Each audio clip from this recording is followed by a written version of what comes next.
In the beginning, there was no money as we know it. For tens of thousands of years, our ancestors lived in small bands of hunter-gatherers, perhaps 20 to 50 people, moving with the seasons. In these intimate groups, there was no need for currency. When someone brought back meat from a hunt, it was shared. When berries were gathered, they were distributed. This wasn't charity, it was survival. The gift you gave today would be returned tomorrow, and everyone remembered who contributed and who didn't. Trust and reputation were the only currencies that mattered. But around 12,000 years ago, something remarkable happened. In the Fertile Crescent, that arc of land stretching from modern-day Iraq through Syria and down to Egypt, humans began to settle. They learned to plant seeds and harvest grain, to domesticate animals and stay in one place. The agricultural revolution changed everything.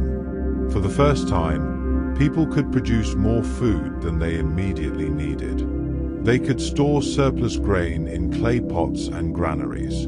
And with surplus came something entirely new: inequality. When you can accumulate resources, some people will accumulate more than others. Perhaps you had better land, or more children to help with the harvest, or simply better luck with the weather.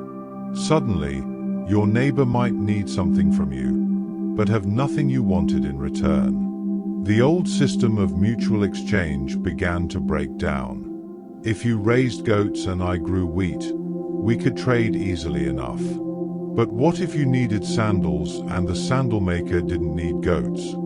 This problem, the coincidence of wants, became increasingly complex as societies grew larger and more specialized. Around 5,000 years ago in ancient Mesopotamia, the Sumerians developed an elegant solution. They began recording debts on clay tablets, pressing marks into the soft clay with reed styluses before baking them hard in the sun. These weren't just records, they were the world's first accounting systems, tracking who owed what to whom. A farmer might owe the temple 3 bushels of barley at harvest time. A merchant might owe a craftsman payment for pottery. The clay tablets were promises, IOUs that could be transferred and traded. In a sense, credit and debt existed before coins ever did. These early city-states also developed something else, the shekel. But the shekel wasn't a coin you could hold in your hand. It was a unit of weight, approximately 8 grams of barley or silver. Temples and palaces became the centers of economic power, collecting taxes in grain and redistributing resources. The priests who managed these storehouses wielded enormous influence. They controlled not just spiritual life but economic life too. Here we see one of history's great patterns emerging. Whoever controls the system of exchange begins to accumulate power itself. By 3000 BCE, silver had become a standard measure of value across Mesopotamia. Unlike grain, which could rot, or livestock, which could die, silver was durable, divisible, and relatively rare. You could weigh out precisely the amount you needed for any transaction. The wealthy began to accumulate silver, lending it out at interest, often 20% or more per year. This created another enduring pattern. Those with surplus resources could charge others for the privilege of borrowing them, and wealth began generating more wealth in a self-reinforcing cycle. Ancient Egypt developed a parallel system, but with a crucial difference. While Mesopotamia's city-states were often ruled by merchant classes and priests, Egypt was unified under the absolute power of the pharaoh, considered a living god. The Egyptian economy was highly centralized, with the pharaoh's administration controlling vast grain stores, organizing massive building projects, and redistributing resources across the kingdom. Workers on the pyramids were paid in bread and beer, rations measured out according to complex hierarchies of rank and skill. This was perhaps history's first example of a command economy, where political power directly controlled economic distribution. Yet even in Egypt, precious metals began to serve as stores of value. Gold, pulled from the mines of Nubia to the south, became synonymous with divine power and eternal life. The death masks of pharaohs gleamed with gold, and temples were adorned with it. But gold didn't circulate as everyday currency. It was too precious, too bound up with the sacred. Instead, it sat in treasuries, a static symbol of power rather than a dynamic medium of exchange. This distinction between money as a tool for trade and wealth as a symbol of status would echo through the centuries. As you drift deeper into rest, imagine these ancient worlds. The scribe pressing marks into wet clay under the Mesopotamian sun, recording debts that won't come due until harvest. The Egyptian worker receiving his daily ration of bread, knowing his labor is building something that will stand for millennia. The temple storehouses filled with grain, silver, and the accumulated wealth of civilizations just learning what it means to be wealthy. These were the first stirrings of the systems that would eventually circle the globe, the earliest experiments in turning human trust and labor into something that could be measured, stored, and traded across time. For thousands of years, people had weighed out silver and gold for large transactions, but this created a constant problem: trust. How did you know the metal was pure? How could you be certain the merchant hadn't mixed cheaper metals into the silver, or shaved a bit off the edges? Every transaction required scales, test stones, and a certain leap of faith. Then, around 600 BCE, in the kingdom of Lydia, in what is now Western Turkey, someone had a revolutionary idea that would change commerce forever. King Aliats of Lydia began stamping lumps of electrum, a naturally occurring mixture of gold and silver, with an official seal. This wasn't just decoration. The king's stamp was a promise, a guarantee that each piece contained a specific amount of precious metal. For the first time, you didn't need to weigh or test the metal. You simply had to trust the authority that stamped it. These were the world's first true coins, and they transformed trade from a cumbersome process of weighing and verification into something remarkably simple. You could reach into your pouch, pull out a coin, and know exactly what it was worth. The innovation spread like wildfire across the ancient world. Within a generation, Greek city-states were minting their own coins, each bearing distinctive symbols. Athens stamped its coins with an owl, sacred to the goddess Athena. Corinth used a winged horse Pegasus. These weren't just practical tools, but statements of identity and sovereignty. To mint coins was to declare your city's independence and credibility. The coins themselves became miniature ambassadors, carrying the reputation and power of their home cities to distant markets. But something else happened with the invention of coinage, something that would echo through all of economic history. The state gained a new form of power. By controlling the mints, rulers could determine how much money existed in their realm. They could decide how pure the metal in coins would be. And crucially, they discovered they could create profit by making coins that were worth less than their face value suggested, keeping some of the precious metal for themselves while declaring the coin's official worth. This practice, called seigniorage, meant that whoever controlled the money supply could quite literally create wealth out of thin air, or at least out of the gap between a coin's metal content and its declared value. The Persian Empire, which by 500 BCE stretched from Egypt to India, created one of the first international currencies with a gold daric and silver siglos. These coins didn't just circulate within Persian territory, they became trusted across the known world. A merchant in Athens would accept a Persian daric because they knew a merchant in Babylon would accept it too. For the first time, a single currency facilitated trade across thousands of miles, across dozens of languages and cultures. The Persian kings had discovered something profound. If you could make your money trusted everywhere, your power extended everywhere too, even into lands you didn't directly control. In the bustling markets of Athens during its golden age, something remarkable was happening. The city's silver mines at Lorien produced such wealth that Athens could maintain its powerful navy, build the Parthenon, and become the cultural center of the Greek world. But the wealth didn't just come from having silver, it came from having labor. The mines were worked by tens of thousands of slaves, perhaps as many as 30,000 at the peak, toiling in dangerous conditions to extract the ore that would become Athenian coins. Here was another pattern emerging clearly. The systems of money and power were built not just on precious metals and clever innovations, but on human exploitation. The gleaming coins that facilitated democracy and culture in the city above were forged from suffering in the tunnels below.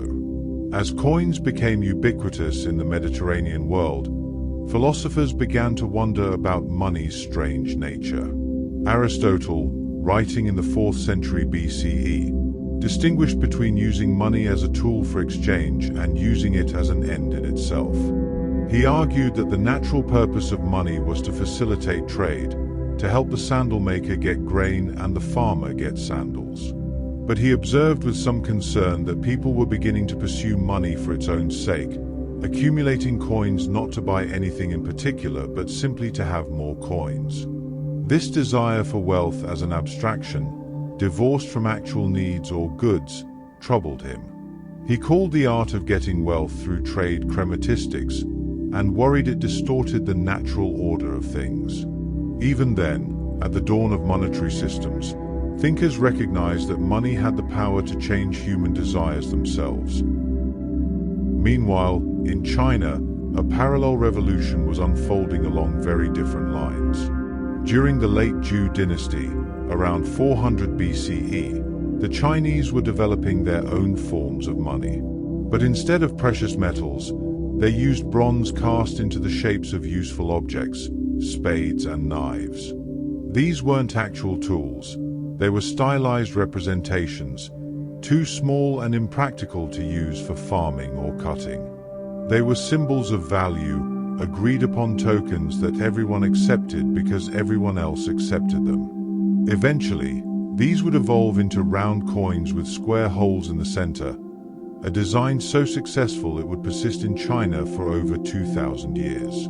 The square hole allowed coins to be strung together on cords, making them easier to carry and count. A merchant might carry hundreds of coins on a single string, creating a physical ledger you could hold in your hand.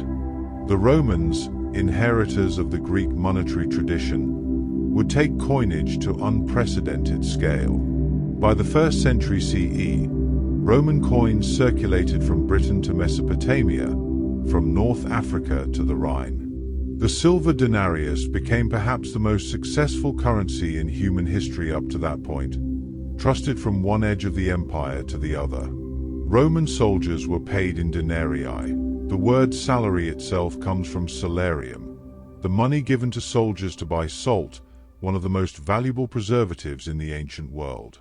To be paid was to receive your salt money, and the empire's legions, paid regularly in coin, became not just a military force but an economic one, spending their wages in taverns and markets across the known world, binding distant provinces to Rome through threads of silver.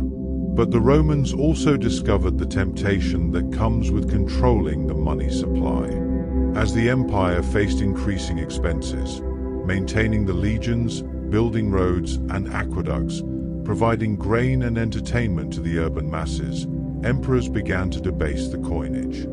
They reduced the silver content of the denarius while keeping its face value the same. Under Augustus, the denarius was nearly pure silver. By the 3rd century CE, it contained only about 5% silver, the rest being base metals. This was, in effect, an invisible tax on everyone holding Roman coins. Your denarius from 20 years ago and your denarius today might look similar, but one could buy far more than the other. The government had, in essence, printed money by degrading it, and the result was inflation, prices rising as people lost faith in the currency's value. The empire had learned that the same power that makes money possible, the power to declare what has value, can destroy that value if used without restraint. As your breath slows and deepens, let your mind wander through these ancient marketplaces. The satisfying clink of stamped coins in a leather pouch. The Persian merchant accepting gold from a stranger thousands of miles from its origin, trusting in the guarantee of a distant king. The Athenian silver gleaming in sunlight, its beauty shadowed by the darkness of the mines below. The Chinese merchant stringing bronze coins together. The physical weight of wealth in hand. The Roman soldier receiving his month's pay, ready to spend it in a tavern on the empire's distant frontier. These small metal discs transformed everything, not just commerce, but power itself, flowing now through channels of exchange rather than simply down from conquerors to conquered. As the Roman Empire crumbled in the West during the 5th century, the sophisticated monetary systems that had knit together the Mediterranean world began to fragment. Coins became scarce. Trade routes grew dangerous. In many parts of Europe, people returned to simpler forms of exchange. Barter, payment in kind, the old rhythms of obligation and reciprocity that had existed before coins ever clinked in a purse. Lords collected taxes in grain and labor rather than silver. A peasant might owe their lord 40 days of work per year, or a portion of their harvest, or perhaps a few chickens. Money didn't disappear entirely, but for several centuries in medieval Europe, most people rarely touched a coin. The economy had become, in a sense, frozen, locked into rigid hierarchies where your birth determined your place, and wealth meant land and the people bound to it, not gold in a treasury. Yet even as Europe's economy slowed to a crawl, something extraordinary was happening far to the east. In China, under the Tang dynasty around the 7th century CE, commerce was flourishing on a scale Europe wouldn't see for centuries. Chinese merchants faced a peculiar problem. Coins were heavy. If you were a trader moving silk, tea, or porcelain across vast distances, you might need thousands of bronze coins to conduct your business, and these could weigh hundreds of pounds. Bandits on the dangerous roads made carrying such wealth treacherous. So merchants began depositing their coins with trusted agents in one city and receiving a paper certificate they could exchange for coins in another city. These certificates, called flying money because they moved so much faster than heavy coins, were the world's first paper money, though at first they were more like checks, redeemable only by specific individuals at specific locations. By the 11th century, under the Song dynasty, the Chinese government recognized the brilliance of this system and took control of it. They began issuing official paper money, printed from woodblocks with intricate designs to prevent counterfeiting. This was revolutionary, money that derived its value not from the material it was made of, but purely from the government's guarantee. A piece of paper, intrinsically worthless, became worth a string of bronze coins because the state said so and people believed it. China had discovered that money is ultimately a shared fiction, a collective agreement, and that faith in authority could be more valuable than gold or silver. For a time, it worked magnificently, facilitating trade across the vast Chinese empire. But paper money revealed a dangerous truth about power and currency.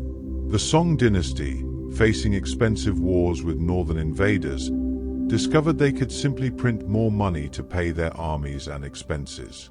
Unlike debasing coins, which required physically recalling and reminting them, printing paper money was effortless.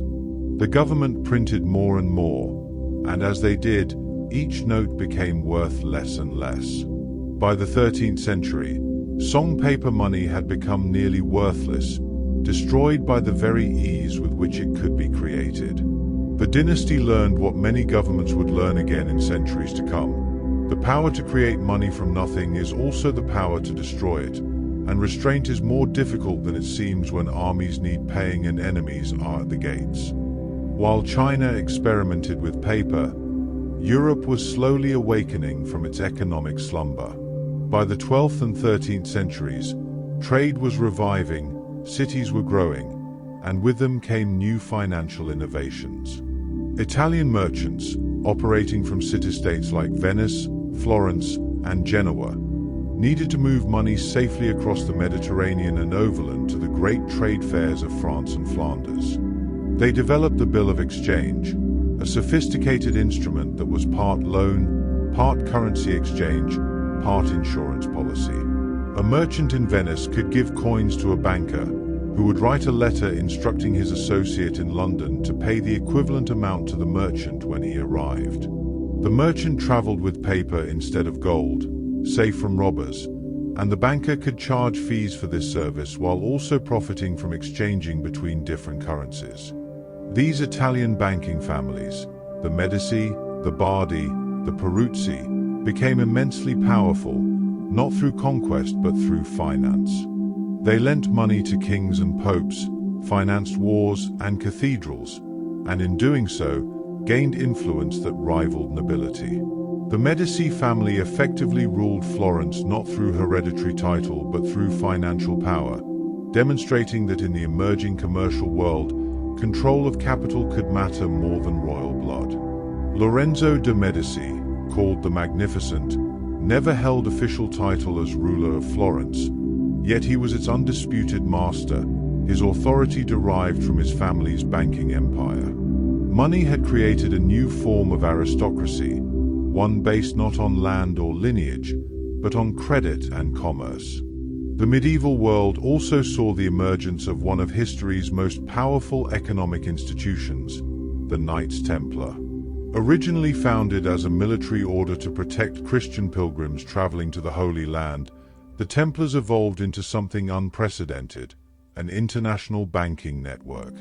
Pilgrims could deposit money at a Templar house in Paris and withdraw it in Jerusalem, using encrypted letters of credit that only the Templars could decode.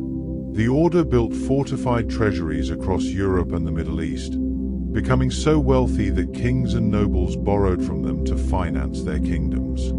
For nearly 2 centuries, the Templars operated what was essentially a multinational bank, protected by their religious status and their reputation for incorruptibility. They had discovered that sometimes perceived virtue and trustworthiness could be more valuable than armies. But the Templars' wealth and independence ultimately proved their undoing, revealing another timeless pattern in the relationship between money and power. King Philip IV of France, deeply in debt to the Templars and eyeing their vast wealth, orchestrated their destruction in 1307. He had Templar leaders arrested on dubious charges of heresy, tortured into false confessions, and eventually executed. Their assets were seized, their organization dissolved. Philip had demonstrated that no amount of financial power could protect you from sovereign authority if that authority was willing to act ruthlessly enough. The king had the power to make and break laws, to define heresy and innocence, and no amount of gold in vaults could stand against that ultimate authority. In the end, political power trumped financial power, though the borrowed money was never repaid, and Philip's reputation suffered in history's eyes. As trade expanded and cities grew, a new social class emerged that would reshape European society, the merchant class. These were neither nobles nor peasants, neither clergy nor serfs, but something in between, people who accumulated wealth through commerce rather than land or title. In the narrow streets of cities like Bruges, Antwerp, and London, merchants built grand houses and founded guilds that regulated trade and protected their interests. They demanded representation in government, challenging the ancient assumption that only those born to nobility had the right to power. The growth of commerce was creating a new kind of society, one where money could buy influence, where a successful merchant's daughter might marry a poor nobleman, where wealth and status were becoming, slowly and unevenly, separable from birth. The rigid hierarchies of the early medieval period were beginning to crack, split open by the growing power of commerce in the Islamic world, which stretched from Spain to India during this period. Merchants enjoyed particularly high status. The Prophet Muhammad himself had been a merchant, and Islamic law developed sophisticated rules for commerce, banking, and contracts. Muslim traders pioneered the concept of the sak, a written promise to pay, which gives us our word check. They developed partnerships where investors provided capital and merchants provided labor, sharing profits according to agreed proportions. Islamic scholars debated the ethics of profit and interest, developing the concept of mudaraba, a form of profit sharing that allowed commerce to flourish while respecting religious prohibitions on usury. While European Christians wrestled with the sin of lending at interest, Muslim merchants were building trade networks that stretched from the Atlantic to the Pacific, carrying not just goods but ideas, innovations, and systems of exchange that would eventually influence the entire world. Let your mind drift now through these medieval centuries. The Chinese merchant receiving a paper certificate, marveling at how something so light could represent a fortune in bronze. The Venetian trader arriving in London with only a letter, yet able to claim his gold. The Templar fortress in darkness, its vaults filled with the deposits of thousands, protected by warrior monks sworn to poverty yet controlling unimaginable wealth. The merchant's daughter in Bruges, her dowry of commercial profits buying entry into the nobility, old hierarchies bending before new money. The caravans moving along the Silk Road, Muslim traders sharing tea and calculating profits, their partnerships bound by both faith and contract. These centuries wove a new web across the world, threads of credit and trust connecting distant cities, paper promises flowing where coins once traveled, power flowing now not just from castles and cathedrals but from counting houses and merchant halls. As the 15th century drew to a close, Europe stood on the brink of transformation. The Renaissance had awakened new ways of thinking about the world, but European kingdoms faced a pressing economic problem. They were running out of precious metals. Gold and silver flowed eastward to pay for the spices, silks, and luxuries of Asia, draining Europe's treasuries. The solution, European monarchs decided, was to find new sources of wealth, and this hunger for gold and silver would reshape the entire world. In 1492, when Christopher Columbus sailed westward under the Spanish flag, he wasn't primarily seeking new lands or peoples. He was seeking a route to Asian riches, a way to bypass the Muslim and Venetian merchants who controlled the Eastern trade. What he found instead would flood Europe with more silver than anyone had imagined possible, and trigger what economists now call the first truly global economy. The Spanish conquest of the Americas unleashed a torrent of precious metals unlike anything in human history. In 1545, Spanish conquistadors discovered Cerro Rico, the rich mountain, at Potosi in present-day Bolivia. This single mountain contained silver deposits so vast that it became, for a time, the largest industrial complex in the world. At its peak in the early 17th century, Potosi was larger than London or Paris, a city of over 160,000 souls perched at 13,000 feet in the Andes. The silver extracted from Potosi and other New World mines, roughly 150,000 tons between 1500 and 1800, fundamentally transformed the global economy. Spanish silver coins, especially the 8-real piece known as the Piece of 8, became the world's first truly global currency, accepted from Manila to Amsterdam, from Beijing to Istanbul. But this flood of silver came at an almost incomprehensible human cost. The Spanish employed a brutal system called the meter, adapted from Incan labor obligations, which required indigenous communities to send workers to the mines. Conditions in Potosi were hellish. Men descended into the mountain's depths through narrow shafts, working by candlelight in temperatures that could reach over 100 degrees, breathing air thick with mercury vapors used to process the ore. Historians estimate that over the colonial period, some 8 million indigenous people died in these mines. The silver that built Spanish palaces and funded European wars was extracted quite literally from the bones of the conquered. Here was another brutal truth about money and power.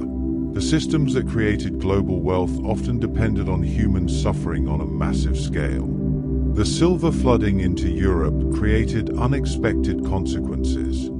Spanish kings, despite controlling this unprecedented wealth, found themselves perpetually broke.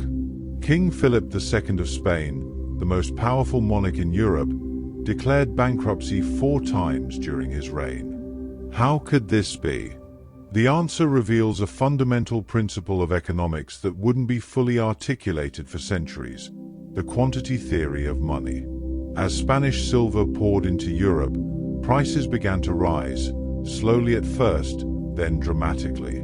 What economists call the price revolution saw costs increase by 300 to 400% over the 16th century. The silver itself became less valuable as it became more abundant.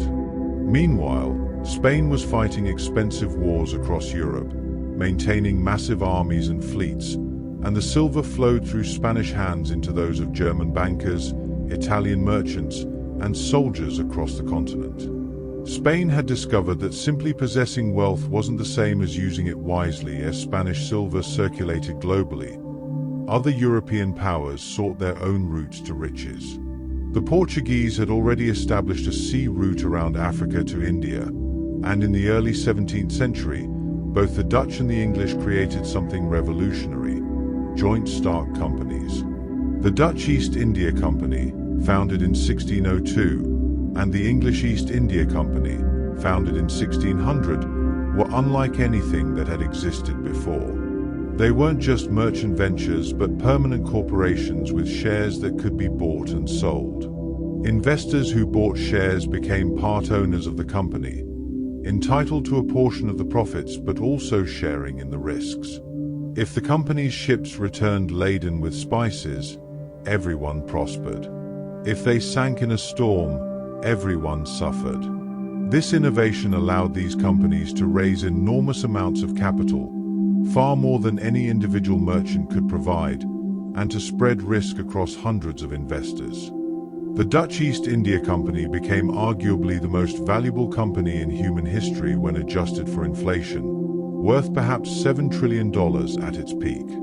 It had its own army and navy, negotiated treaties, waged wars, and effectively governed vast territories in Asia. It paid dividends averaging around 18% annually for nearly 200 years. This was a new form of power, corporate rather than royal, accountable to shareholders rather than subjects, motivated purely by profit.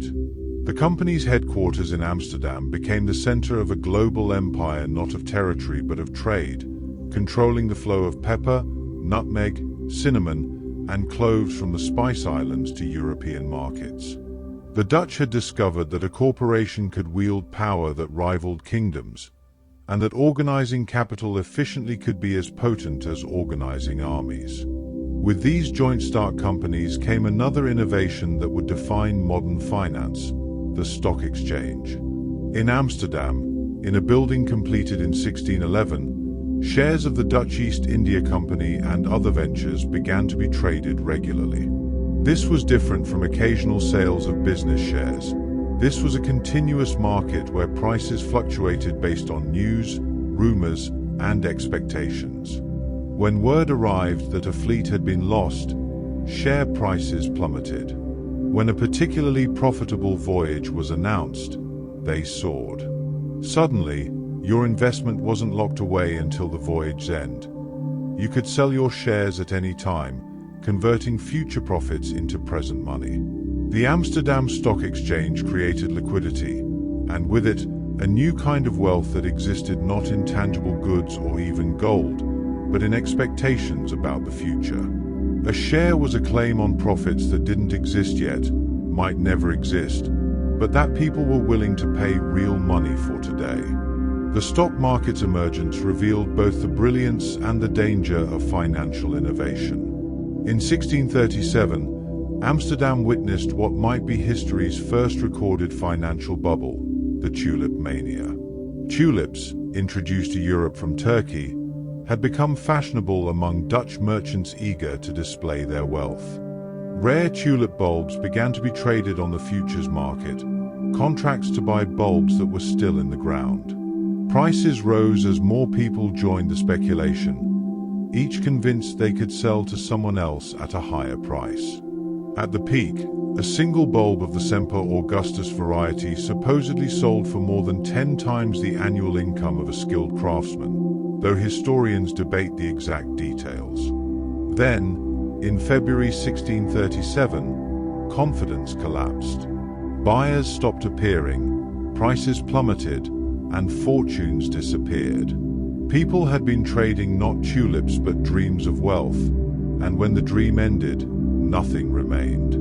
The tulip mania taught an early lesson about speculative bubbles. When an asset's price becomes disconnected from any underlying value, based purely on the expectation that someone else will pay more tomorrow, the system becomes dangerously fragile.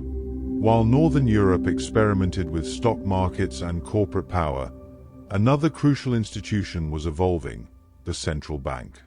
The Bank of Amsterdam, founded in 1609, wasn't a bank in the modern sense, but rather a public institution that accepted deposits and facilitated transfers between accounts. Merchants could settle debts by simply transferring credit on the bank's books, without moving physical coins. More importantly, the bank provided something that merchants desperately needed: reliable money.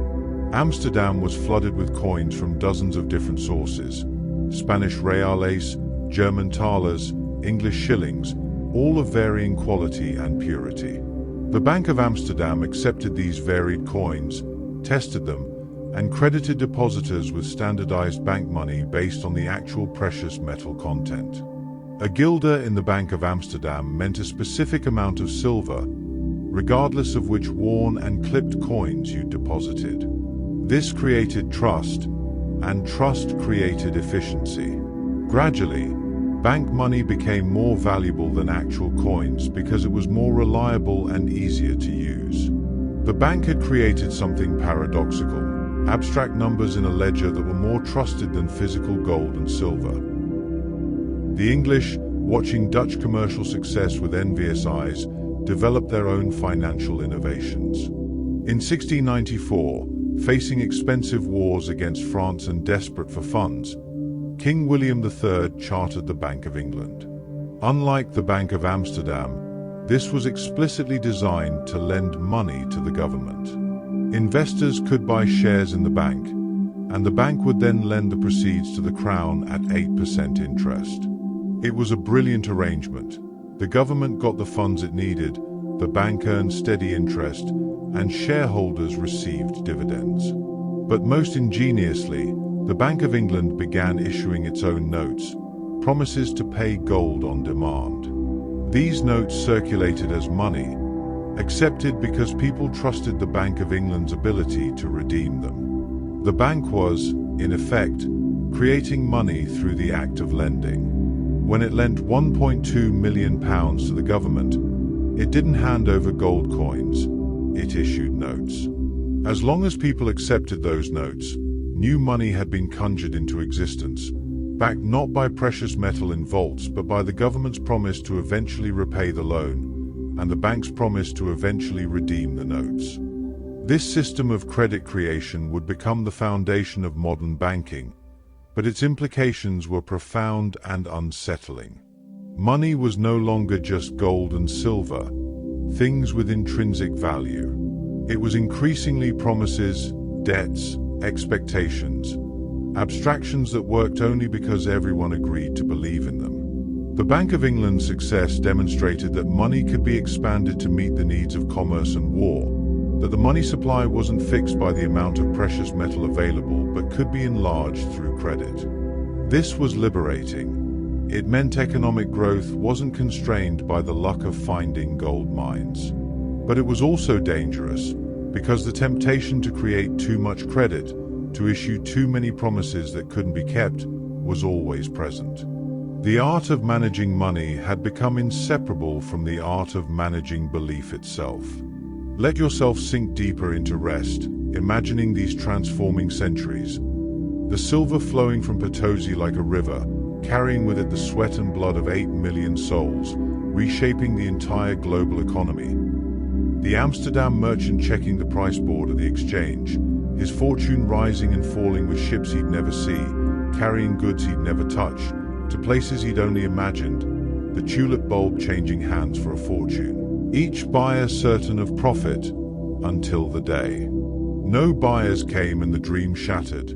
The ledger keeper at the Bank of Amsterdam, moving numbers between columns, creating money by subtraction and addition, gold sleeping in vaults while abstract credit did the real work. The Bank of England issuing its first notes, paper promises radiating outward through the economy, multiplying value through trust. Power itself was transforming, flowing now through new channels, not just from kings and conquerors, but through shares and exchanges, through banks and corporations, through the collective belief that certain numbers, certain pieces of paper, certain promises were worth something real. By the 18th century, Britain had become a nation of commerce and credit. Its empire stretched across the globe, its navy ruled the seas, and London had emerged as the financial center of the world.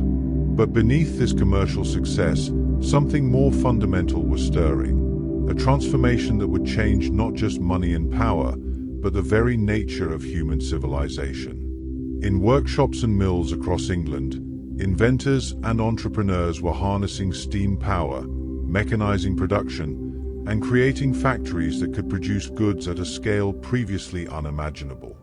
The Industrial Revolution wasn't just about machines, it was about capital. Building a factory, installing steam engines, purchasing looms and spinning jennies. All of this required enormous upfront investment. The industrialists needed money, vast amounts of it, before they could produce a single yard of cloth or ton of iron. And this need for capital would forge new connections between finance and production, between money and power, that define our world even today. The scale of industrial investment created a problem that couldn't be solved by individual wealth alone. A cotton mill might cost £10,000 to build, perhaps 100 years' wages for an ordinary worker. Where would such sums come from? The answer was the proliferation of banking beyond London. Country banks spread across England, accepting deposits from the prosperous and lending to entrepreneurs. By 1800, there were nearly 400 country banks in England and Wales. By 1810, there were more than 650. These banks didn't just store money, they created it. When a bank lent £1,000 to a mill owner, it might not actually have that sum in its vaults. Instead, it simply credited the mill owner's account, creating a deposit that could be used like money. As long as not everyone demanded their deposits in cash simultaneously, the bank could lend far more than it actually possessed. This practice, called fractional reserve banking, meant that the banking system as a whole was creating money, expanding the money supply to match the expanding needs of industry. But fractional reserve banking contained a dangerous fragility. Banks operated on confidence, on the collective belief that your deposit was safe and could be withdrawn whenever needed. If that confidence cracked, if rumors spread that a bank was in trouble, depositors would rush to withdraw their money, what we now call a bank run. And because the bank had lent out most of its deposits, it couldn't possibly return everyone's money at once. One bank's failure could trigger panic about other banks, creating a cascade of failures. Britain experienced severe banking crises in 1825, 1837, and 1847, each one freezing credit, devastating businesses, and throwing thousands out of work. The very system that enabled industrial growth also created new forms of instability. The economy had become more dynamic, but also more vulnerable to swings of collective psychology, to waves of optimism and fear that could build or destroy fortunes with bewildering speed. Across the Atlantic, the young United States was wrestling with fundamental questions about money and power. Alexander Hamilton, the nation's first Secretary of the Treasury, believed that a strong central bank was essential for economic development. In 1791, he chartered the first Bank of the United States, modeled on the Bank of England, which could issue currency, manage government funds, and provide stability to the financial system. But many Americans, particularly Southern planters and Western farmers, viewed such concentrated financial power with deep suspicion. They saw banking as a tool of wealthy northern merchants, a way to enrich creditors at the expense of debtors, to concentrate power in distant cities rather than distribute it across the land. Thomas Jefferson denounced the bank as unconstitutional, and when its charter expired in 1811, Congress refused to renew it. A second Bank of the United States was created in 1816, but it too faced fierce opposition. President Andrew Jackson, representing popular sentiments, vetoed its recharter in 1832, declaring that the bank represented the advancement of the few at the expense of the many. The bank's closure in 1836 left the United States without a central bank for the next 77 years, a period of remarkable economic growth but also extraordinary financial instability. Without a central bank, America's money supply became chaotic. Thousands of state-chartered banks issued their own paper currency, each note theoretically redeemable for gold or silver at the issuing bank. But how reliable was a note from a bank in distant Kentucky if you lived in New York? Counterfeiters flourished, and wildcat banks, institutions set up in remote locations to make redemption difficult, issued dubious currency. By the 1850s, there were more than 10,000 different kinds of banknotes circulating in the United States, and merchants used thick guidebooks to determine which notes were genuine and what they were really worth. Money that should have been a simple medium of exchange had become a puzzle requiring expertise to navigate.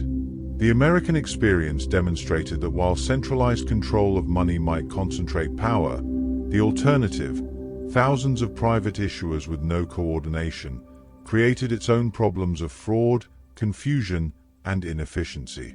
Meanwhile, gold was taking on new significance in the global monetary system. In 1816, Britain officially adopted the gold standard, making the pound sterling convertible to a fixed amount of gold. This wasn't entirely new. Gold and silver had backed currencies for centuries, but Britain's commitment was absolute and enduring. The Bank of England stood ready to exchange paper pounds for gold at a fixed rate of £3.17 10.5d per ounce, and this commitment made the British pound the most trusted currency in the world. As Britain's industrial and imperial power grew, other nations gradually followed its example. By the 1870s, most major economies had adopted gold standards, creating an international monetary system where currencies were linked not just to gold, but through gold to each other. A German mark, a French franc, and an American dollar each represented specific amounts of gold, which meant they bore fixed relationships to each other. International trade became simpler, more predictable, and the gold standards advocates argued it imposed discipline on governments. You couldn't simply print more money if your gold reserves set the limit. The classical gold standard, which lasted from roughly 1870 to 1914, is often romanticized as an era of monetary stability and economic liberalism. And indeed, prices remained remarkably stable over these decades. Trade flourished, and capital flowed freely across borders. But the gold standard also had costs that are sometimes forgotten. When a nation's economy grew faster than its gold supply, it faced deflation, falling prices that rewarded creditors and punished debtors, making debts heavier in real terms even as income stagnated or fell. Farmers in America and elsewhere found themselves caught in a deflationary trap. The prices they received for crops fell, but their mortgage payments remained fixed. Political movements arose demanding free silver, expanding the money supply by also backing currency with silver, which was more abundant than gold.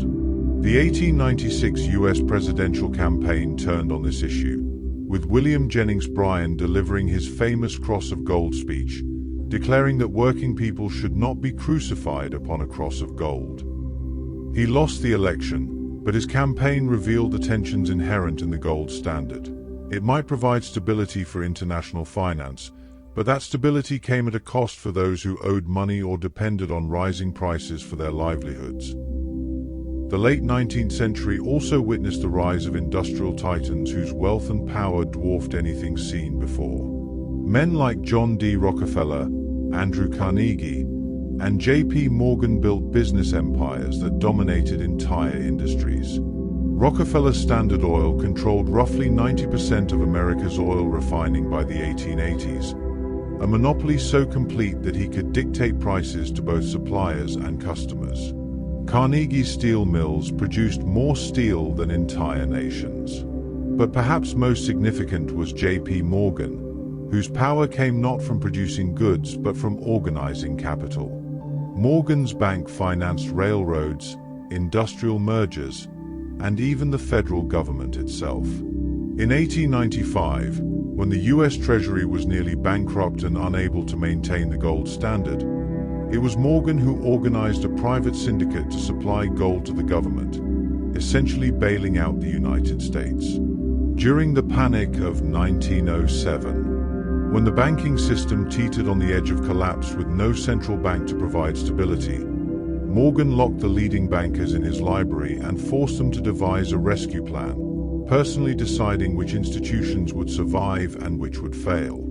One man's decisions shaped the entire nation's financial system, a demonstration of how concentrated financial power had become. The Panic of 1907 shocked Americans into reconsidering their resistance to central banking. When private banker J.P. Morgan wielded more power over the financial system than the government itself, perhaps some form of public control was necessary.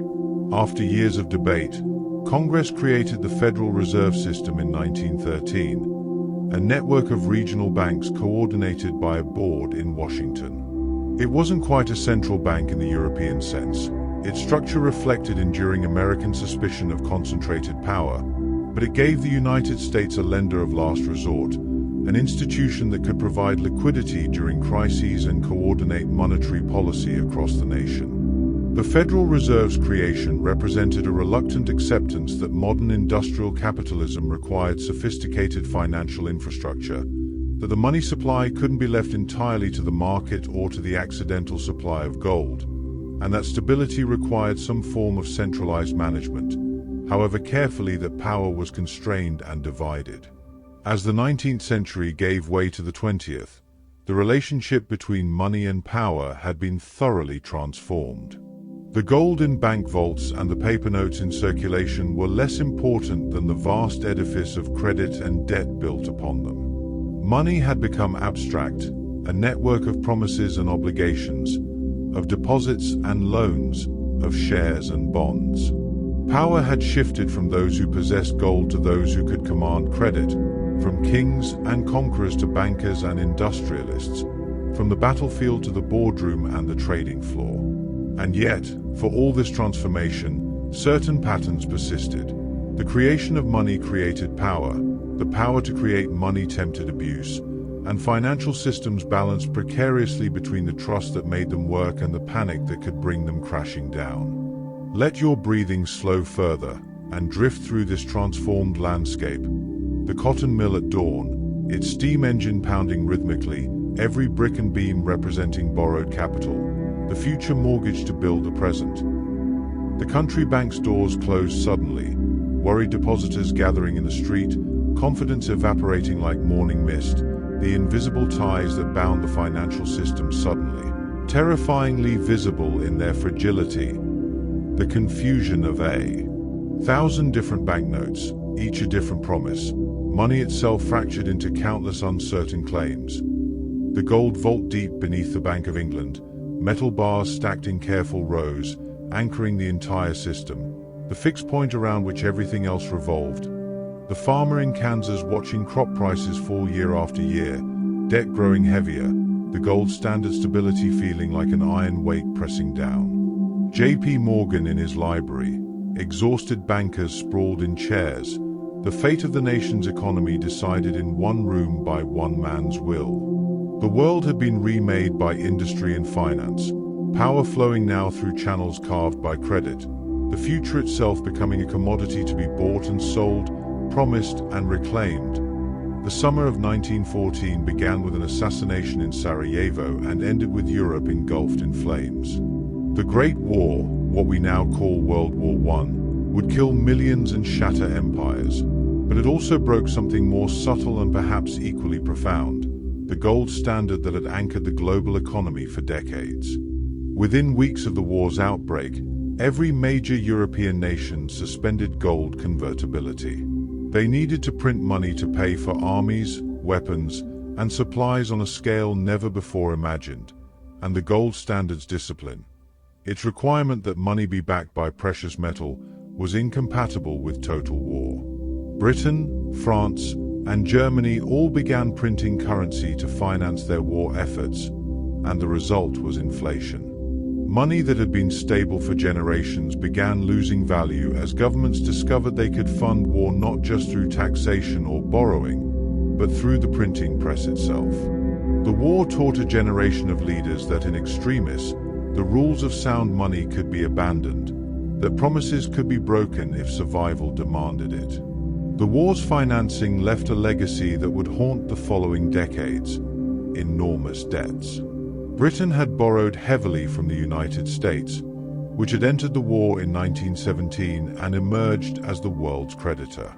The war shifted the global financial center from London to New York, from the old world to the new. But the most devastating debt was imposed on Germany through the Treaty of Versailles in 1919. The victorious Allies demanded reparations totaling 132 billion gold marks, roughly $33 billion, or about $500 billion in today's money.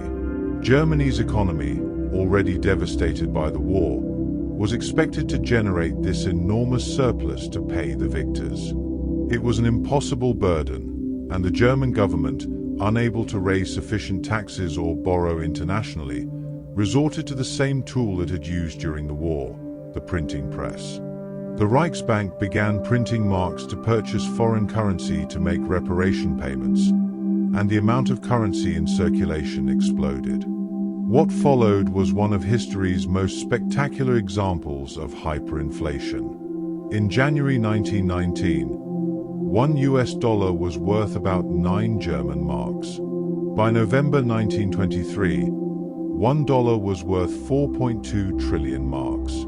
Prices didn't just rise, they became meaningless. A loaf of bread that cost 250 marks in January 1923 cost 200 billion marks by November. Workers were paid twice a day and rushed to spend their wages immediately, before they became worthless. People carried money in wheelbarrows, not because they were wealthy, but because it took that much paper to buy simple necessities. Savings were wiped out overnight. A lifetime of prudent accumulation became worthless. The middle class, which had dutifully saved in banks and bonds, saw their security evaporate.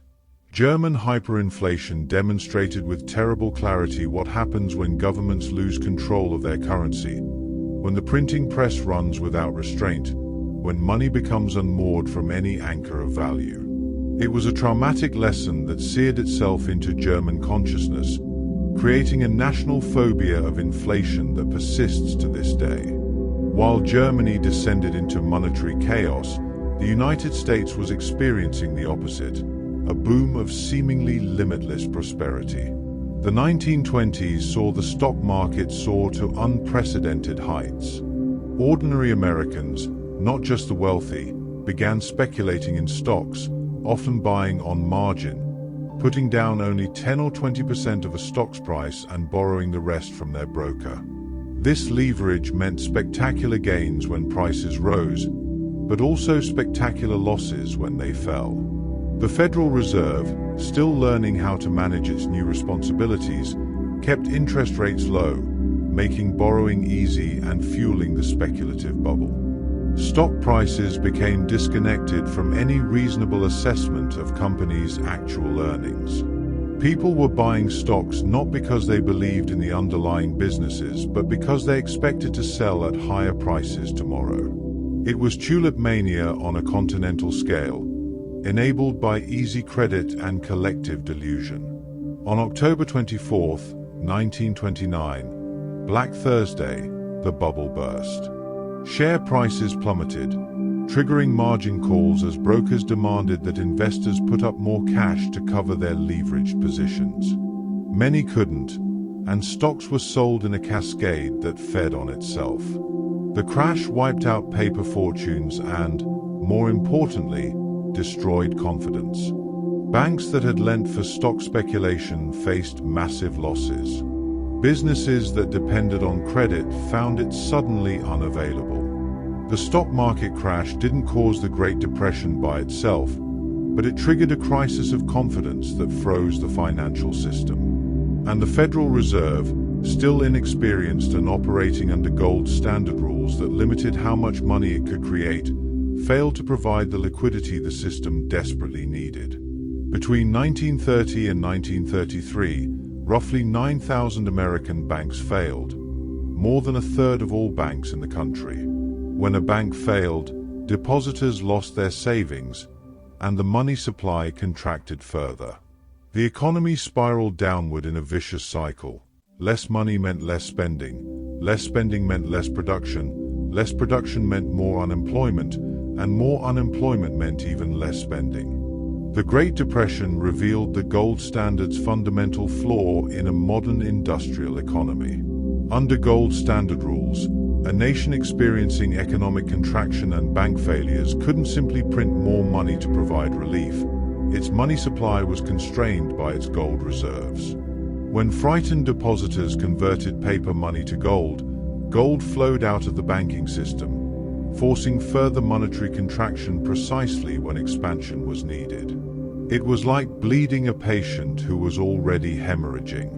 Britain abandoned the gold standard in September 1931, allowing the pound to devalue and giving the government freedom to pursue expansionary policies. The United States clung to gold longer, but in 1933, newly inaugurated President Franklin Roosevelt took a radical step.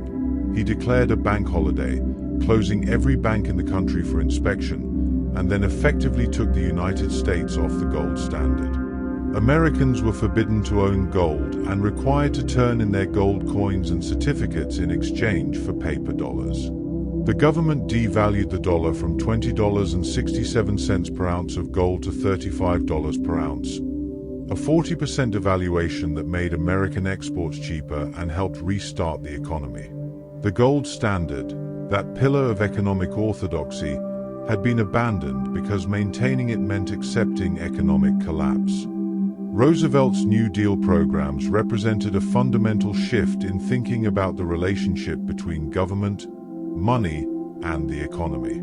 The creation of the Federal Deposit Insurance Corporation in 1933 guaranteed bank deposits up to $2,500, eliminating the primary cause of bank runs, fear of losing your savings. The Securities and Exchange Commission, established in 1934, brought federal regulation to stock markets to prevent the fraud and manipulation that had contributed to the crash. The government borrowed and spent on an unprecedented scale, running deficits that classical economists considered reckless but that put millions back to work building roads, dams, schools, and parks. British economist John Maynard Keynes provided the theoretical justification. In a depression, when private spending collapsed, government spending should expand to fill the gap, even if it meant running deficits and increasing debt. The economy's total spending mattered more than balanced budgets. Money wasn't a fixed commodity like gold, but a tool that could and should be managed to promote employment and growth. These ideas were revolutionary, overturning centuries of economic orthodoxy that treated government debt as inherently dangerous and money as something that should be left to market forces. But it was World War II, not New Deal programs, that truly ended the Depression. The war required mobilization on a scale that dwarfed even the Great War. The United States government spent roughly $300 billion fighting the war, more than twice the entire GDP before the war began. This was financed partly through taxation, but mostly through borrowing. The national debt grew from 40% of GDP to 120%. Yet this massive spending, this enormous debt accumulation, produced full employment, rapid technological innovation, and industrial capacity that left the United States as the undisputed economic superpower when peace returned.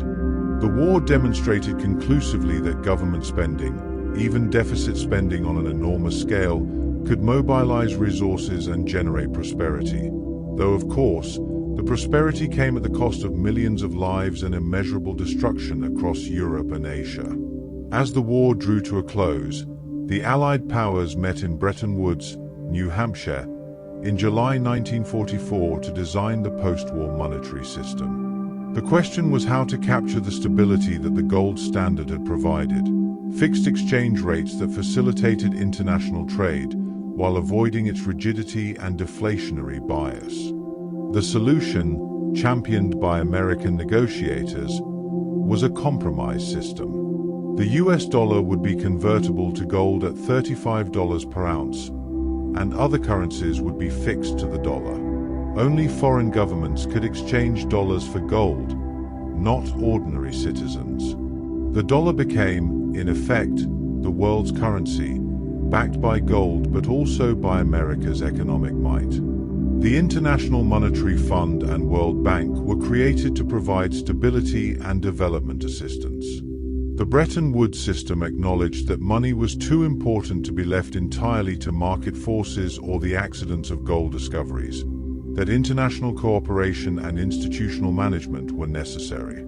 It created an architecture for the global economy that would last for nearly 3 decades, an era of remarkable growth and stability, though as we shall see, even this carefully constructed system contained the seeds of its own eventual collapse.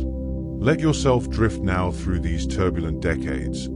The German widow watching her life savings become worthless, carrying a basket of banknotes to buy bread, the social contract itself dissolving as money lost all meaning. The American speculator receiving the margin call, the sickening realization that paper wealth had evaporated, fortunes built on borrowed money crumbling like castles of sand, the closed bank door, the desperate crowd. The sign saying temporarily closed, a polite fiction masking permanent loss, trust shattered, the invisible threads that held the economy together suddenly, terrifyingly absent. Roosevelt's voice on the radio, calm and confident, declaring that the only thing we have to fear is fear itself, understanding that money and economy ran as much on psychology as on gold and goods. The delegates at Bretton Woods, designing a new world order, trying to capture stability without rigidity, to learn from catastrophe and build something better. These decades taught brutal lessons about money's nature, that it could be destroyed by governments desperate or reckless, that systems built over centuries could collapse in months, that economic suffering could breed political extremism, and that money, in the end, was a social technology, working only when managed wisely and trusted broadly. The decades following World War II witnessed an economic transformation unlike any in human history. From the ruins of war emerged what the French called les 30 glorieuses, the 30 glorious years, a period of unprecedented growth, rising living standards, and expanding prosperity across the developed world. The Bretton Woods system provided monetary stability. The Marshall Plan, through which the United States provided over $13 billion, roughly $160 billion in today's dollars, to rebuild Western Europe, created markets for American goods while containing Soviet influence. This wasn't charity but enlightened self-interest. American policymakers had learned from the mistakes after World War I, when punitive reparations and economic chaos had bred extremism. This time, they would foster prosperity and bind former enemies into a system of trade and mutual benefit. The investment paid dividends beyond measure. Western Europe recovered, Japan transformed from devastated enemy to economic ally, and global trade expanded at rates never before seen. But beneath this prosperity, tensions were building in the monetary system itself.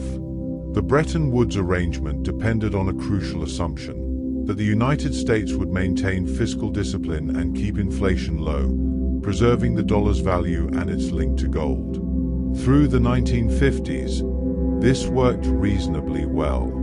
But by the 1960s, the United States was running persistent balance of payments deficits, spending more abroad than it earned. Dollars flowed overseas to fund military bases, foreign aid, and imports, accumulating in foreign central banks.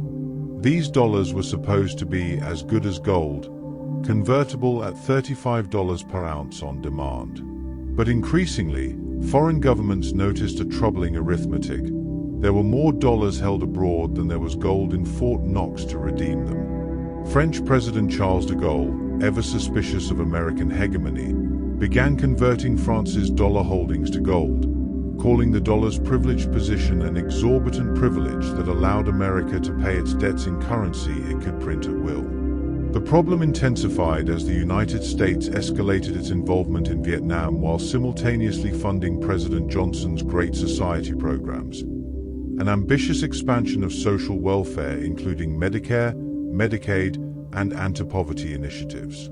The combination of guns and butter, of waging war abroad while expanding social programs at home, required deficit spending that put pressure on the dollar. The Federal Reserve faced an impossible dilemma. Raising interest rates to defend the dollar's value would slow the economy and make the war and social programs more expensive. Keeping rates low to support growth risked inflation and further undermining confidence in the dollar's gold backing. By the late 1960s, gold was flowing out of American reserves as foreign central banks, particularly the French, continued exchanging dollars for gold. The system was becoming unsustainable. On August 15, 1971, President Richard Nixon appeared on television to announce what he called temporary measures to protect the dollar. Henceforth, the United States would no longer convert dollars to gold, even for foreign governments. The decision, made over a weekend to prevent immediate market chaos, was supposed to be temporary, a pause to allow negotiations on a new system. But temporary became permanent. After brief attempts to maintain fixed exchange rates without gold backing, the world moved to floating exchange rates by 1973. For the first time in human history, the global monetary system was based entirely on fiat money, currency backed by nothing except government decree and public trust. Money had completed its transformation from physical commodity to pure abstraction, from thing to idea, from goal to faith. The transition to fiat money coincided with, and perhaps contributed to, a decade of economic turbulence. The 1970s brought stagflation, the theoretically impossible combination of high inflation and high unemployment. Oil shocks in 1973 and 1979, triggered by Middle Eastern politics and the OPEC cartel's coordination, sent energy prices soaring. In the United States, inflation reached 13% by 1980, eroding savings and wages. Interest rates climbed to unprecedented levels. By 1981, you could get a mortgage at 18% annual interest, if you could get one at all. The economic consensus that had emerged from Keynes and the New Deal, that government could manage the economy through fiscal and monetary policy, maintaining full employment without inflation, seemed to have failed. Critics argued that Keynesian policies had created expectations of perpetual government intervention, leading workers to demand ever higher wages and businesses to raise prices, creating an inflationary spiral. The old certainties were collapsing. Into this crisis came a new economic philosophy, or rather the revival of an old one. Milton Friedman and the Chicago School economists argued that inflation was always and everywhere a monetary phenomenon, the result of too much money chasing too few goods. The solution wasn't government fine-tuning but monetary discipline. Control the money supply, let markets work, reduce government intervention. These ideas found political expression in the elections of Margaret Thatcher in Britain in 1979 and Ronald Reagan in the United States in 1980. Paul Volcker, appointed chairman of the Federal Reserve in 1979, implemented brutally tight monetary policy, raising interest rates to nearly 20% to break the back of inflation. The medicine worked, but at a terrible cost. The early 1980s recession was the deepest since the Great Depression, with unemployment reaching nearly 11% in the United States. Factories closed, farms foreclosed, and communities that had depended on manufacturing for generations watched their industries disappear. But inflation was defeated, falling from 13% to under 4%, and the stage was set for a long expansion. The defeat of inflation and the return to price stability enabled the emergence of modern financial markets. When inflation is low and predictable, long-term contracts become possible, and financial instruments can proliferate. The last decades of the 20th century saw an explosion of financial innovation. Derivatives, options, futures, swaps, and increasingly complex instruments that allowed institutions to hedge risks or speculate on price movements. In 1971, Nasdaq became the world's first electronic stock exchange, replacing the physical trading floor with computer networks. Financial markets were becoming faster, more complex, and more interconnected. The volume of currency trading grew from about $18 billion per day in the mid-1970s to over $1 trillion per day by the mid-1990s, far exceeding the value of actual trade in goods and services. Finance was becoming an industry unto itself, not just serving the real economy but developing its own internal logic, its own enormous scale. This financialization, the growing importance of financial markets, institutions, and motives in the economy, was accelerating the concentration of wealth and power. Deregulation, beginning in the 1980s and expanding through the 1990s, removed many Depression-era restrictions on banking and finance. The Glass-Steagall Act, which had separated commercial banking from investment banking since 1933, was effectively repealed in 1999. Banks could now engage in both traditional lending and speculative trading, and they grew to enormous size. By the turn of the millennium, financial services constituted a larger share of the American economy than manufacturing, a remarkable reversal from a century earlier. The CEOs of major banks and investment firms earned hundreds of millions in compensation, while their institutions' leverage, the ratio of borrowed money to actual capital, reached levels not seen since before the Great Depression. The financial sector had learned the lessons of the 1930s, but perhaps was forgetting why those lessons had been necessary in the first place. The new financial system operated at speeds and scales that would have been incomprehensible to previous generations. Computer algorithms executed trades in milliseconds, too fast for human reaction. Capital flowed across borders instantly, seeking the highest returns without regard to national boundaries. When the Thai currency collapsed in 1997, triggering the Asian financial crisis, contagion spread across the region within days, wiping out fortunes and destabilizing governments. When Russia defaulted on its debt in 1998, a single hedge fund, long-term capital management, nearly collapsed, threatening to take down major banks and securities firms with it, requiring a Federal Reserve orchestrated bailout. The global financial system had become tightly interconnected, efficient at allocating capital but also frighteningly fragile, where crisis in one country or one institution could cascade through the entire system with devastating speed. Yet for most people in developed countries, particularly in the United States, the late 20th century brought unprecedented material prosperity. Home ownership expanded, college education became more accessible, consumer goods that would have been luxuries for earlier generations, televisions, cars, computers, became commonplace. Credit cards, barely known before the 1960s, became ubiquitous, allowing people to borrow against future income to consume today. The average American household carried thousands of dollars in credit card debt, a form of perpetual borrowing that earlier generations would have found reckless but that now seemed normal. Mortgage debt expanded as home prices rose and lending standards loosened. The economy ran increasingly on consumer debt, on the willingness of households to borrow and spend, and on the financial system's willingness to lend. Prosperity and precariousness existed side by side, often in the same household. Material comfort sustained by debt, security undermined by leverage. As the millennium approached, the relationship between money and power had evolved yet again. Central banks, particularly the Federal Reserve, had become the most powerful economic institutions in the world. Their interest rate decisions could make or break fortunes. Their interventions could stem panic or trigger recession. Alan Greenspan, who chaired the Federal Reserve from 1987 to 2006, was sometimes called the second most powerful person in the world.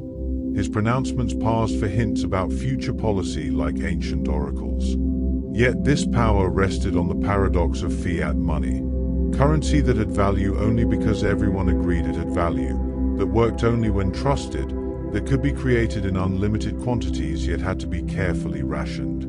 The dollar remained the world's reserve currency, but it was backed now by nothing more tangible than America's economic strength, political stability, and military power, and by the simple fact that everyone else accepted it. Money had become pure abstraction, numbers in computer systems, the crystallization of collective belief, power derived from nothing more solid than coordinated faith. Settle deeper into rest now, your breath barely stirring. Imagine these transforming decades. The Marshall Plan ships unloading in Rotterdam, rebuilding Europe brick by brick, prosperity purchased as a bulwark against extremism. President Nixon's televised announcement, the gold window closing, 5,000 years of monetary history ending on a Sunday evening. Volcker's brutal medicine, the interest rate screw tightening, factories closing, farms foreclosing, inflation's fever broken at the cost of terrible pain. The trading floor replaced by server farms, millions of transactions per second, markets moving faster than thought, capital racing around the planet at the speed of light. The credit card arriving in the mail, unsolicited, offering instant access to money you don't have, debt normalized. The future borrowed against. Greenspan at his desk, a sentence moved here or there in his prepared remarks, billions of dollars shifting based on commas and conjunctions. The world had built a cathedral of finance, intricate and magnificent, reaching toward the sky, its foundations resting on nothing more solid than shared agreement that it should stand. As the 20th century drew to a close, a new form of wealth began to capture the collective imagination, the internet. What had started as a military and academic network was rapidly transforming into a commercial platform, and investors became convinced that the digital revolution would change everything. Companies with little more than a website and a business plan were achieving stock market valuations in the billions. The Nasdaq Composite Index, heavy with technology stocks, rose from under 1,000 in 1995 to over 5,000 by March 2000, a five-fold increase in just 5 years. This was the dot-com bubble, and its logic was both seductive and familiar. Yes, many internet companies had never turned a profit, but the internet was the future, and being there first would surely be worth billions. Traditional metrics like earnings and revenue didn't apply to this new economy. Or so people believed, until suddenly, they didn't. The bubble burst in March 2000 when the Nasdaq peaked and then began a sickening decline that would see it lose nearly 80% of its value over the next 2.5 years. Companies that had been worth billions disappeared entirely. Pets.com, Webvan, eToys, and hundreds of others. $5 trillion in market value evaporated, though unlike the 1929 crash, this implosion didn't trigger a depression. The Federal Reserve, under Alan Greenspan, responded aggressively, cutting interest rates from 6.5% to just 1% by 2003. These low interest rates cushioned the blow from the tech crash but also created conditions for the next bubble. one that would prove far more devastating because it centered not on speculative technology stocks but on something everyone needed and believed in: homes.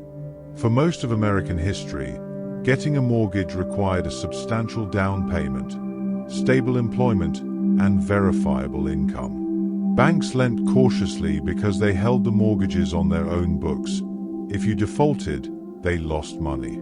But in the 1990s and 2000s, a process called securitization transformed the mortgage market fundamentally.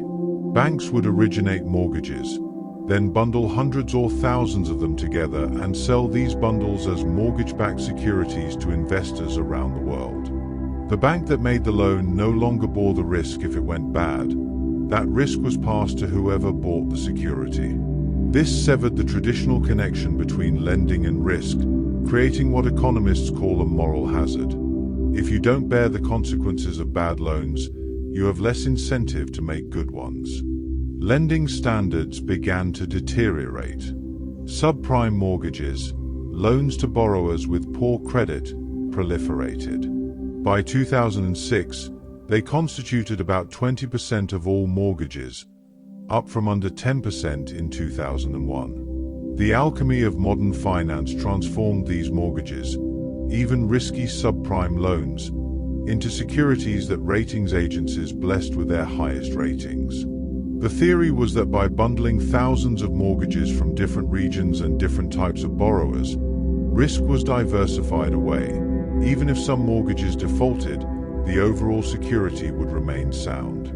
But this theory rested on a dangerous assumption: that housing prices would continue rising, or at least wouldn't fall significantly across the entire country simultaneously. After all, nationwide housing price declines hadn't happened since the Great Depression. Banks and investment firms borrowed enormous sums to buy these mortgage-backed securities, leveraging themselves 30 or 40 to 1. For every dollar of capital, they borrowed $30 or $40 to invest. As long as housing prices rose, everyone profited handsomely. Homeowners saw their property value soar, lenders earned fees, Wall Street earned fees packaging and selling securities, and investors earned returns.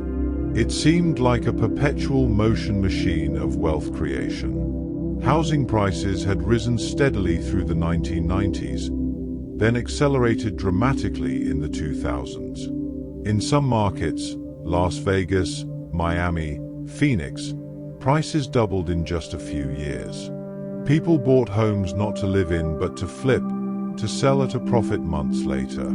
Speculators with no intention of staying bought multiple properties with mortgages they could never afford to repay, betting they could sell before the payments became unmanageable. Mortgage brokers, paid by commission, had every incentive to approve as many loans as possible, even offering so-called ninja loans, no income, no job or assets, to people who plainly couldn't repay them. The system had become a vast machine for converting future promises into present money, for turning the dream of home ownership into securities traded across the globe, and everyone involved convinced themselves that the music would never stop. But it did. Housing prices peaked in 2006 and began to fall. Suddenly, the assumptions underlying the entire edifice proved false. Mortgages defaulted not occasionally but in waves. Housing prices didn't fall in isolated markets but across the country. The securities that had been rated AAA, as safe as government bonds, turned out to be worth far less than promised, in many cases nearly worthless. And because these securities had been sold to institutions around the world, European banks, Asian pension funds, American insurance companies, losses cascaded through the global financial system. Banks that had leveraged themselves 40 to 1 discovered that even a small percentage of bad loans could wipe out their capital entirely. Trust evaporated. Banks stopped lending to each other, unsure who might be insolvent. The commercial paper market, where large corporations borrow for day-to-day operations, froze. The financial system was seizing up like an engine without oil.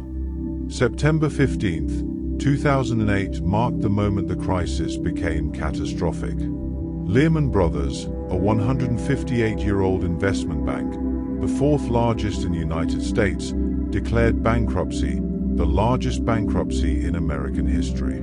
The government had bailed out Bear Stearns earlier in the year and would bail out AIG days later, but decided to let Lehman fail, hoping to demonstrate that not all institutions would be rescued, that market discipline still meant something. Instead, Lehman's collapse triggered sheer panic. The Dow Jones Industrial Average dropped 504 points that day.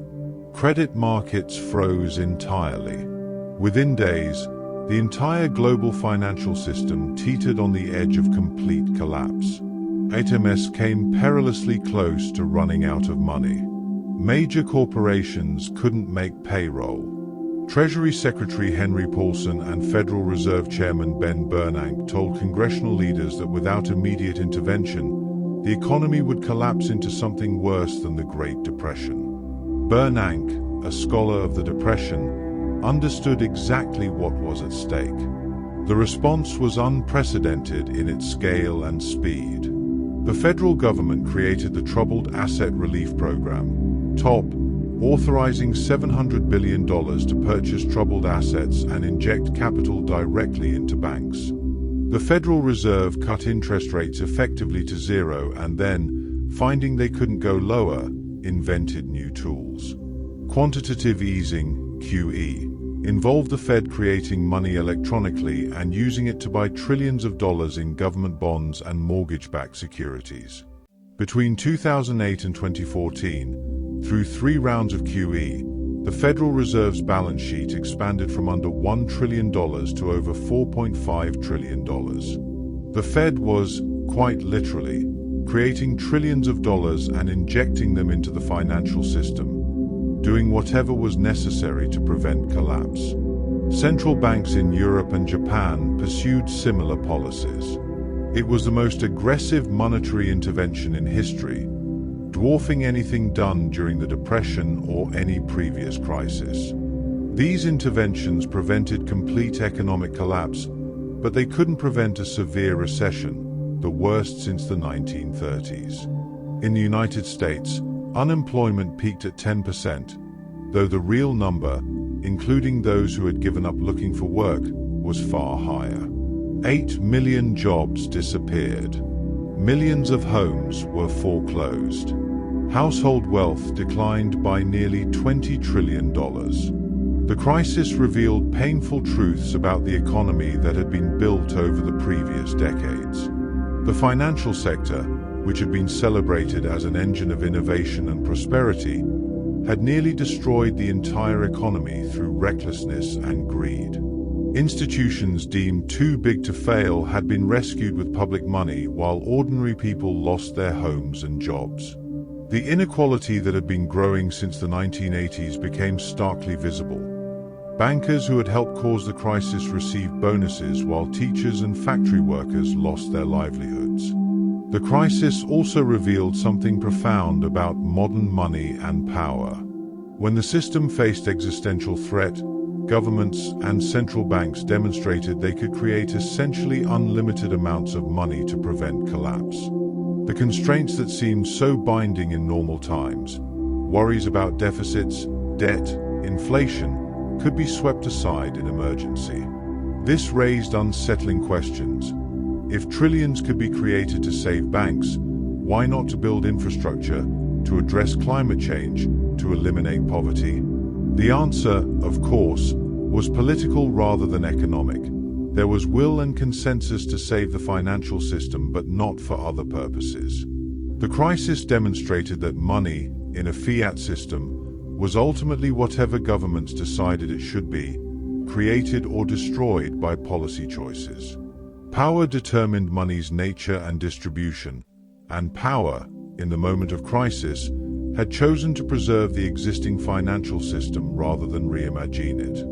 Yet even as the traditional financial system teetered and was rescued, something entirely new was emerging from the digital shadows. In October 2008, just weeks after Lehman's collapse, someone using the pseudonym Satoshi Nakamoto published a white paper titled Bitcoin, a peer-to-peer electronic cash system. It described a digital currency that required no central bank, no government, no trusted institution, just mathematics and a distributed network of computers maintaining a shared ledger called a blockchain. The first Bitcoins were created in January 2009, mined by Nakamoto's own computer.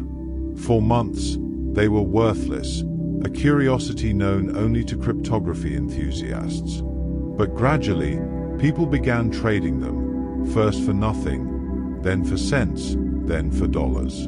Bitcoin represented a radical idea, that money could exist without governments, that trust could be encoded in algorithms rather than vested in institutions, that power over money could be decentralized rather than concentrated. Bitcoin and the cryptocurrencies that followed it remained marginal for years, but they posed profound questions about money's future. If money was ultimately just a ledger, a record of who owned what, why did that ledger need to be controlled by central authorities? Couldn't it be maintained collectively, transparently, immutably?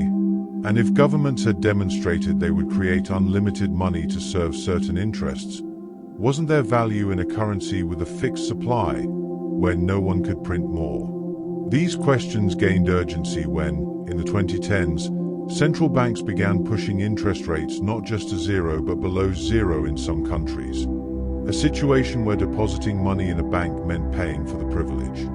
The traditional financial system, with its negative interest rates, massive quantitative easing, and bank rescues, seemed increasingly surreal, disconnected from ordinary experience.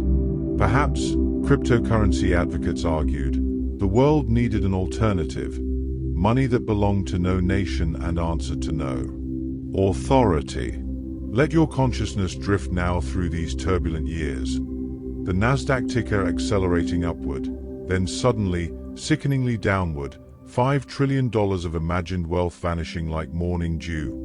The mortgage broker's smile, the signature on documents barely read, the house purchased with nothing down, the time bomb set ticking. The Lehman Brothers sign coming down from the building, 158 years of history ending on a Monday morning. Panic spreading like wildfire through the global system. Bernanke and Paulson in the congressional meeting room, their faces grave, explaining that civilization itself was perhaps 72 hours from collapse unless trillions appeared from somewhere, anywhere.